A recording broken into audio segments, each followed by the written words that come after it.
Les éditions Sixtrid, avec l'aimable autorisation des éditions Robert Laffont, présentent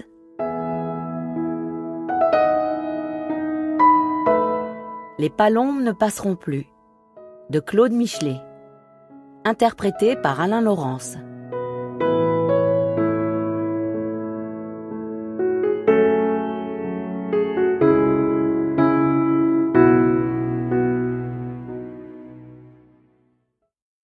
Il courait, vif et silencieux comme ces rapiettes, dont le preste trottinement zèbre d'un éclair gris les vieux murs ensoleillés. L'herbe sifflait contre leurs jambes nues, et dans leurs cheveux fous s'accrochaient parfois quelques pétales de fleurs de prunier et de cerisier qui enneigeaient toute la campagne. Le printemps pépiait dans le moindre buisson où s'égayaient les traquets, les pouillots, les fauvettes. Il chantait sur les puits, les coteaux et les bois qui entouraient le village de Saint-Libéral. Et à l'appel incessant des coucous, répliquait la lancinante mélopée des huppes.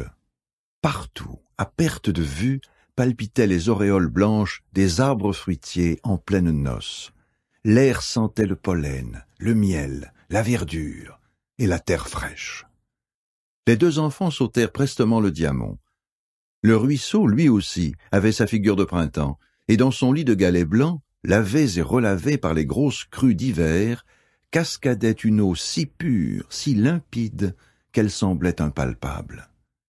Ils coupèrent à travers un pacage humide, qui déjà se teintait sous les soleils des renoncules, les larmes violettes des orchis et la résille blanche des énanthes.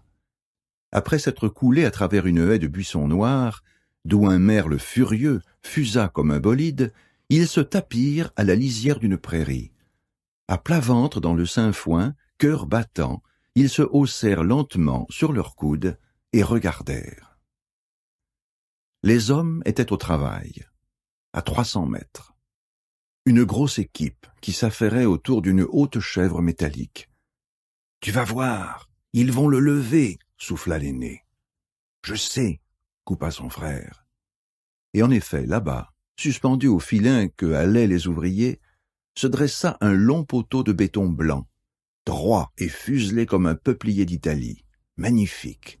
Il s'ajoutait à ceux qui, déjà figés dans le ciment noyant leurs pieds, s'élevaient dans un impeccable alignement qui fuyait à perte de vue, escaladaient les pentes, plongeaient dans les ravins, sentinelles d'avant-garde de cette ligne électrique qui bientôt jetterait sa lumière dans les foyers de Saint-Libéral.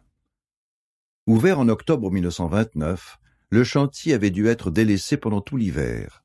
D'abord parce que les fondations destinées à recevoir les poteaux se remplissaient d'eau aussi vite qu'elles étaient creusées, ensuite parce qu'une période de gel intense s'était opposée à tous travaux de maçonnerie. Or, chaque pylône devait être solidement scellé, inébranlable. « T'as vu? Ils ont installé les tasses !» remarqua le plus jeune des garçons. Les deux gosses surveillaient impatiemment l'avance des travaux.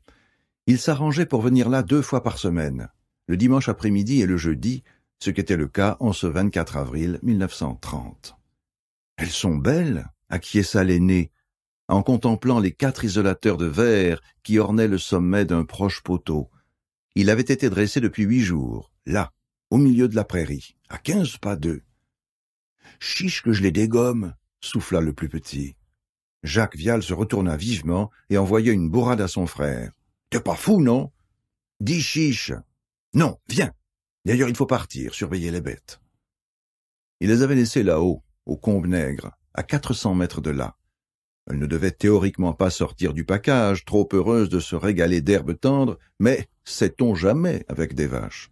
Il suffirait par exemple que la vieille pigue parte à l'aventure, et tout le troupeau la suivrait. Jacques se sentit inquiet. Il imagina les limousines s'égayant dans les champs, vignes et vergers qui bordaient les Combes-Nègres, et l'inévitable punition qui sanctionnerait ce manque de surveillance. Il avait 10 ans et était responsable. Mais dans l'immédiat, la bonne tenue des vaches lui donnait moins de soucis que celle de son frère. Paul avait 2 ans de moins que lui, mais il était presque aussi grand et solide. Il était surtout animé par une audace et un culot qui frisaient l'inconscience.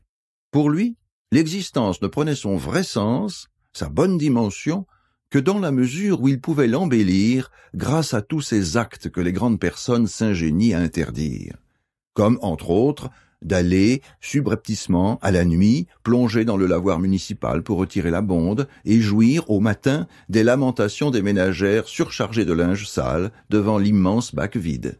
Ou encore, et cette impiété datait de 15 jours, de profiter de sa charge d'enfant de chœur pour grimper au clocher après l'office du jeudi saint, d'entourer de chiffons et de vieux sacs le battant de la grosse cloche, et de vivre quelques minutes d'intense satisfaction devant la mine effarée des fidèles lorsque, au matin de Pâques, pendant le Gloria, au lieu du chant allègre du bourdon revenant de Rome, retentit le grondement étouffé du bronze muselé.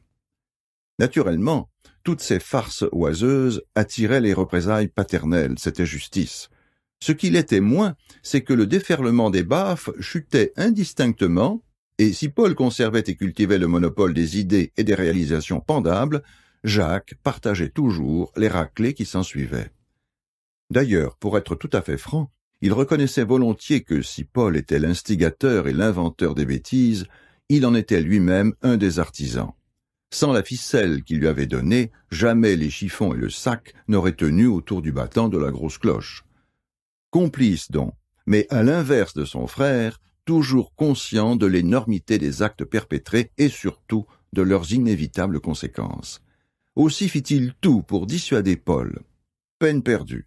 Son frère, accroupi dans le Saint-Foin, tendait déjà son lance-pierre en direction des 4 isolateurs qui les narguaient. « Fais pas l'andouille !» supplia Jacques, sans pour autant, et comme il l'eût dû, s'accrocher à son bras. Le caillou partit en vrombissant, manqua de peu le godet, ricocha sur le béton et miaula en fuyant dans le ciel. « T'es une vraie gaille !» ponctua Jacques. C'était faux, car Paul n'avait pas de leçon à recevoir en matière de lance-pierre. « Gaille toi-même ! Mon caillou ne valait rien !» expliqua le tireur.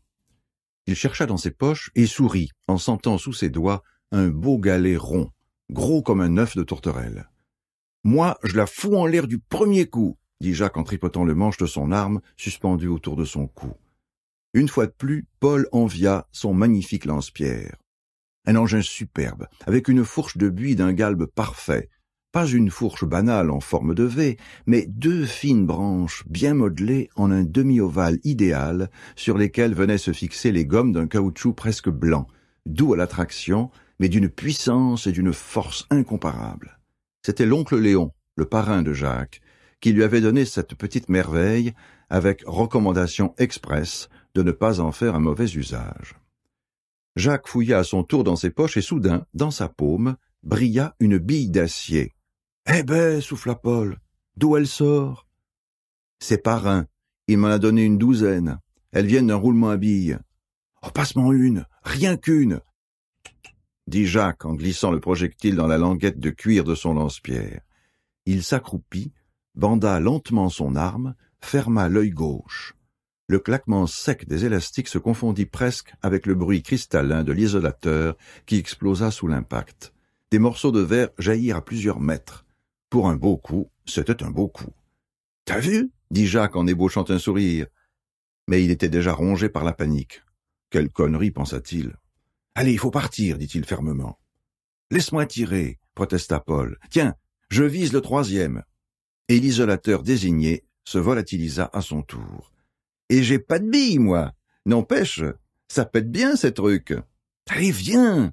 insista Jacques. « Tu vas voir que les vaches vont avoir filé. » Paul regarda avec envie les isolateurs indemnes. Ils étaient si alléchants. « Bon, soupira-t-il, mais on reviendra, hein. T'es pas fou, déjà que si les parents l'apprennent. Ben, comment ils le sauraient? Y a pas que nous qui avons des flingues. » Jacques haussa les épaules, c'était bien un argument de son frère. Bien sûr que les autres gamins du village avaient des lance-pierres, et qu'ils s'en servaient de la même façon, et si l'occasion s'en présentait sur les mêmes cibles. Mais ces heureux vénards avaient la chance d'avoir des parents aveugles, faciles à berner, prompts à croire le plus éhonté des mensonges. C'était pas du tout leur cas à eux, fils de Pierre-Édouard et Mathilde Vial. Leurs parents comprenaient tout, et tout de suite. Ils n'étaient dupes d'aucun faux fuyant, d'aucun mensonge. Oui, vraiment, ils étaient forts.